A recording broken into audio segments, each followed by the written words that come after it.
Saya selalu menggambarkan pasien saya kalau ingin punya anak itu, tolong anggap dirimu ini mau nanam tanaman ya. Ada 3 proses yang harus penting sekali. 1, bikin benih. Bikin benih.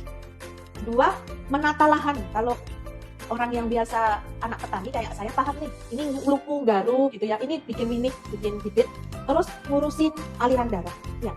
Ini bisa suatu proses yang berbeda, tapi bisa suatu proses yang sama ya, tergantung masing-masing. Kalau tadi yang AM-nya sangat rendah, segera butuh di rescue, kita bikin benih dulu, dapatin telur, dapatin sperma, dapatin embrio freeze gitu. Terus langkah kedua, rahimnya sudah bagus belum untuk ditanam? Oh belum, kita toto dulu rahimnya ya, mungkin baru malah mulai terapi hormonnya setelah dapat benih.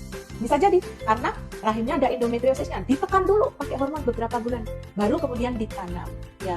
Kadang kita juga ngelihat nih aliran darahnya nih, Dopplernya gimana, ada penyakit sistemik lain nggak yang harus kita kontrol dulu. Misalnya dia diabetes, yang itu udah dapat benih tapi diabetesnya belum terkontrol, kita kendalikan dulu. Jadi keputusan dokter apakah bulan itu langsung ditanam habis dapat benih, ataukah harus di freeze dulu kita tanam berikutnya. Itu kita melihat faktor tanah ya, kita melihat faktor pembuluh darah, kita melihat faktor hormon ya, kita melihat faktor banyak ya. Namanya kalau yang langsung ditanam di saat kita panen telur itu namanya fresh embryo transfer.